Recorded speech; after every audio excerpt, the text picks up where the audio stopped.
Reels చేస్తూ ఆరుగురు అమ్మాయిలు మృతి. వారంతా ఒకే కుటుంబానికి చెందినవారు. రీల్స్ చేస్తూ నదిలో కొట్టుకుపోయారు. అసలేం జరిగిందంటే, ఈ రోజుల్లో ఇన్‌స్టాగ్రామ్ రీల్స్ మోజులో పడి కొందరు చిత్రవిచిత్రమైన పనులకు పాల్పడుతున్నారు. తమ రీల్స్ వైరల్ అవ్వాలని, లక్షల్లో వ్యూస్, లైక్స్ రావాలన్న ఉద్దేశంతో హద్దుమీరి ప్రవర్తిస్తున్నారు. వింత వింతగా వీడియోలు చేస్తున్నారు.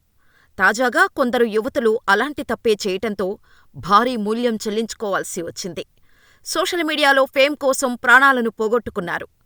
వారే జీవితంగా బ్రతుకుతున్న తల్లిదండ్రులకు తమ రీల్స్ పిచ్చితో గుండెకోత మిగిల్చారు. ఉత్తరప్రదేశ్లోని నగ్లాస్వామి గ్రామంలో ఒకే కుటుంబానికి చెందిన ఆరుగురు యువతులు రీల్స్ చేయటానికి యమునా నదికి వెళ్లారు. అక్కడ అందమైన లొకేషన్ కనిపించటంతో వాటిని క్యాప్చర్ చేయటానికి ఆ ఆరుగురు అమ్మాయిలు ఒకరి చెయ్యి ఒకరు పట్టుకొని నదిలోకి దిగారు. వీడియో తీసుకుంటూ ఉన్నారు. అనుకోని విధంగా ఓ అమ్మాయి లోతుగా ఉన్న ప్రదేశంలోకి వెళ్ళింది. నీటిలో మునిగిపోతూ ఉంది. ఇది గమనించిన మిగిలిన వాళ్ళు ఆమెను రక్షించటానికి ప్రయత్నించారు. ఆమెను కాపాడటానికి ఎంతో ప్రయత్నించారు. ఈ క్రమంలో నదిలో దిగిన వారంతా నీటి ప్రవాహానికి కొట్టుకుపోయారు. నదికి సమీపంలో ఉన్న వారి బంధువులు చూస్తుండగానే ఇదంతా జరిగింది. ఒక్కసారిగా వారంతా అలర్టయ్యారు. తమ వారిని కాపాడటానికి ప్రయత్నించారు. కాని అప్పటికే ఆ ఆరుగురు నదిలో చాలా దూరం కొట్టుకుపోయారు. వారిని కాపాడటం కోసం గట్టిగానే ప్రయత్నించారు స్థానికులు. అదే నదిలో కాస్త దూరంలో పడవలో కొందరు చేపలు పడుతున్నారు. వారికి ఫోన్ చేసి ఇలా ఆరుగురు అమ్మాయిలు నదిలో కొట్టుకు వస్తారనే సమాచారం చేరవేశారు.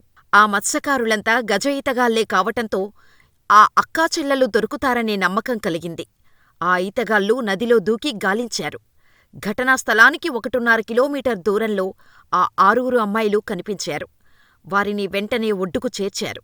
అప్పటికే వాళ్ళంతా స్పృహ తప్పి ఉన్నారు. సీపీఆర్ చేస్తే శ్వాస నిలుస్తుందనే నమ్మకంతో ఆ ప్రయత్నం కూడా చేశారు. అయితే సీపీఆర్ చేసినా వారు బతకలేదు. ఆస్పత్రికి తరలిస్తే ఆ ఆరుగురు అక్కాచెల్లెళ్ళు నదిలోనే చనిపోయారని డాక్టర్లు తెలిపారు. చనిపోయిన వారిలో ముస్కాన్ అనే అమ్మాయికి కొన్ని రోజుల క్రితమే నిశ్చితార్థమైంది.